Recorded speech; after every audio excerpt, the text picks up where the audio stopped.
Hi everybody. So this is the distal radius module. So the first thing we're going to do is we're going to go over all the instrumentation that you're going to be using. This particular system has 3 different width size plates. There's the narrow, the standard, and the wide.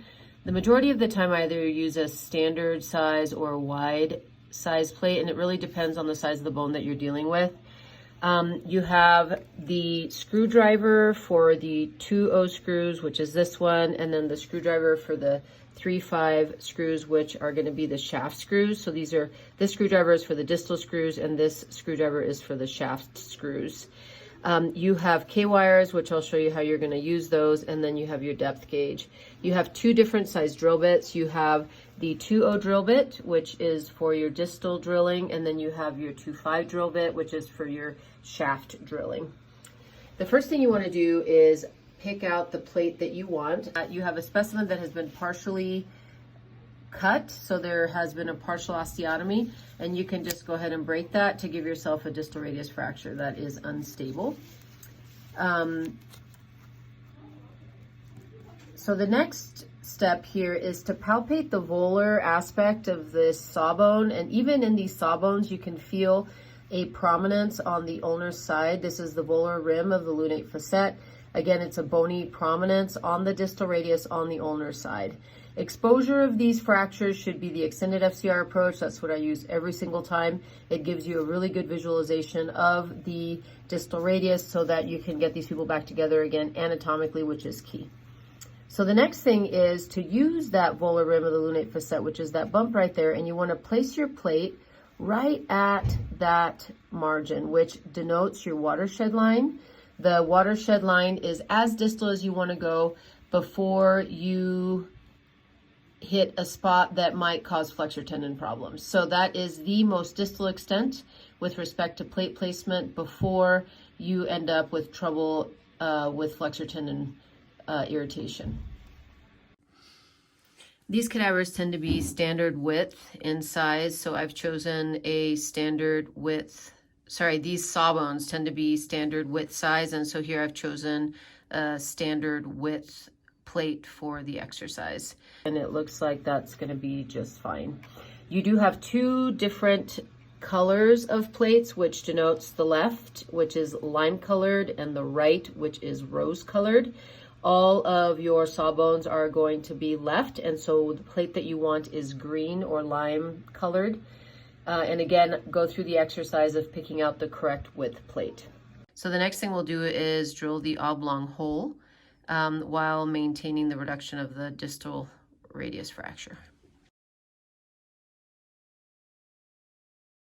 This is your depth gauge, and there are 2 different scales. One is with a guide and one is without the guide. We call it the smoking and non-smoking. So for this one, there's no guide on the plate, and so we're going to use the non-smoking side, which is this one, which shows a guide with a mark across it.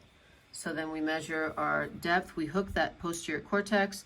We drop down the depth gauge, and we are measuring a 14 screw.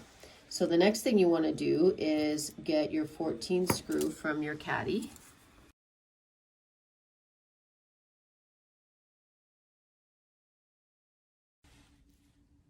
So you put in so now you've placed your shaft screw, and you're ready to stabilize your distal fragment. Now these plates are designed to be anatomical. So the plate actually follows the contour of the distal radius, which allows you to use the plate as a reduction guide.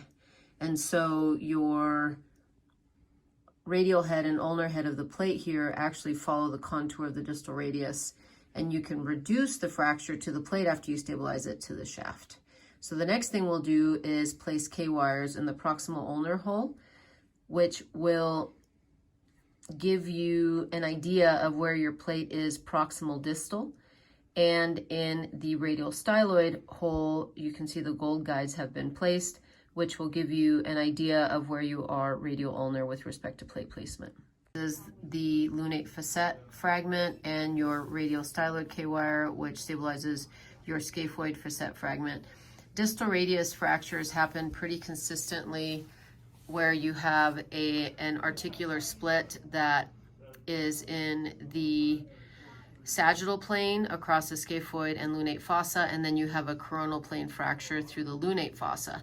So this K-wire stabilizes the ulnar side, this K-wire stabilizes the radial styloid side, and you should basically forget about the radius while you're stabilizing the ulnar side, the radial styloid side while you're stabilizing the ulnar side, and then reduce your radial styloid after the ulnar side is taken care of when you're treating these fractures in the operating room.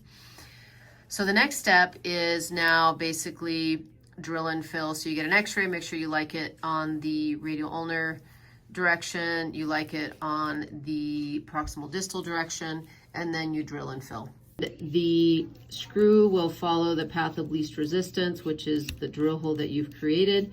And if you do that, it's gonna lock into the plate nicely. Your screws should be flush on the plate after you've finished placing the screws. So now we're going to remove the proximal ulnar K-wire.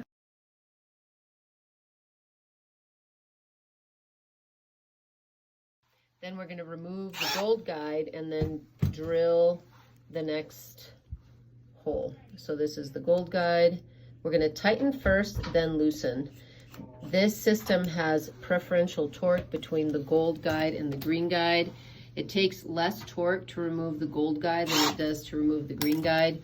And so you want to tighten it a little bit and then unscrew the gold guide, and that way your green guide doesn't come out.